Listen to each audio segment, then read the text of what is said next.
Kendall, thank you so much for coming. Thank you so much for having me. And I'm happy that you're up and early after a long night. Last night was a long night. A long night. And yes, I would love you to give a breakdown of what happened, who won, who lost. Was it really Clinton's best night of her campaign? Was it really best night of Trump's campaign?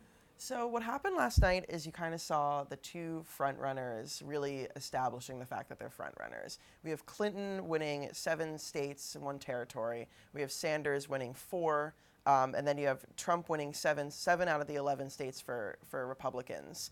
And so what you're really seeing is that the votes count, the delegates count more, because that's what kind of solidifies who is going to secure the nomination. So you saw Clinton amassing all of these delegates. You saw Trump amassing all of these delegates. And it just kind of seems like, at least in the Trump side of in the Republican side, that he's becoming more of a runaway freight train that's going to be harder to stop. Yes, but most of the elite Republicans are not happy. Yes. I mean, Democrats are not happy too, but do you think there can be someone that will pull ahead of Trump? So before last night, everyone was kind of thinking that it could be Rubio, that Rubio could get all of the more moderate Republicans to kind of come around him. But after last night, Rubio had a hard time kind of proving the alternative case. He came in third in a lot of states that he shouldn't have, that he felt like he shouldn't have before the votes actually were cast.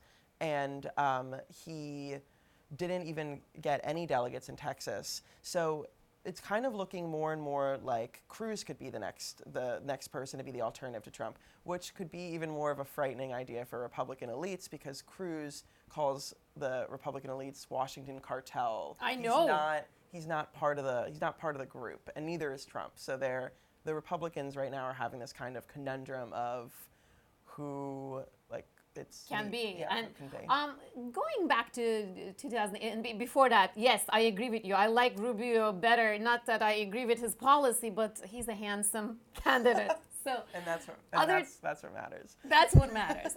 But looking at let's say the race between Trump and Clinton, right? We almost feel like in the next round in Michigan, it's going to be the two of them, or in White House, it's the two of them right now. Yeah, for the general election, yeah.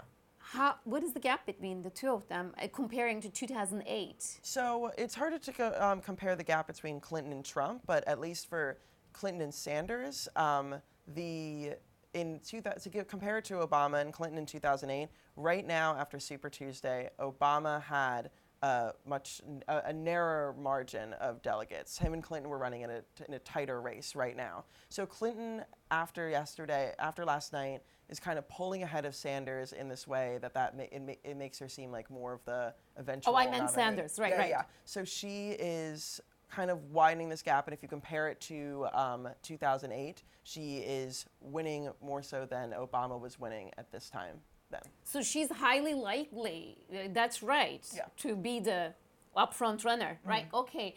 All right. Can you tell me why Chris Christie did what he did? And then I saw him right behind Trump.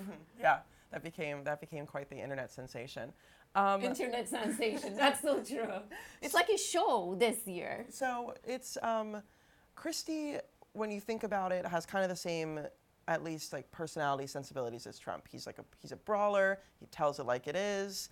I think that he also has an existing relationship with Donald Trump from New Jersey. Donald Trump's from New York. They'd worked together. They are some sort of family friends, but everyone says that until you don't know the real extent of their relationship. But the idea that also he's seeing Trump kind of pulling ahead. He's seeing Rubio, who he has been very expressive about not liking, and Cruz, who he thinks are just two first-term senators, trying to beat out Trump. And I think that there's also the factor of you kind of want to be the first one to jump on the train. Like, if Trump is going to be the winner out of this. Don't say that, Kendall. Which brings me to my next question. Kendall, everyone says that Clinton's job is very easy because any candidate who had Trump as the opponent would win like this. It's a piece of cake because Trump wouldn't win. But look at the polls, look at the popularity. Yeah. That says it wrong. Do you agree with that? That Clinton's hand is easy, Clinton's job is easy against Trump? I would say that it isn't. I think that Clinton is somebody that is not very well liked by Republicans. And a lot of people that are Republicans and already have an opinion formed of Hillary Clinton are of this mind of anyone but Hillary.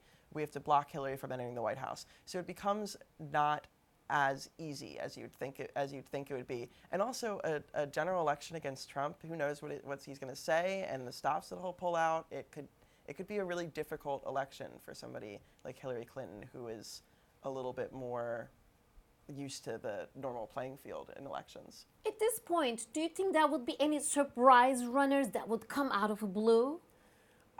It's becoming less and less likely. So March 15th, well, around mid-March is when a lot of the filing deadlines are closing for third-party candidates to enter the ballots on different states. So by the middle of March, it becomes less likely. And even if a candidate were to be able to get on these ballots, it's just really hard with the infrastructure that American politics has to be able to run a solid independent campaign. So last 10 seconds, March 15, Michigan, right?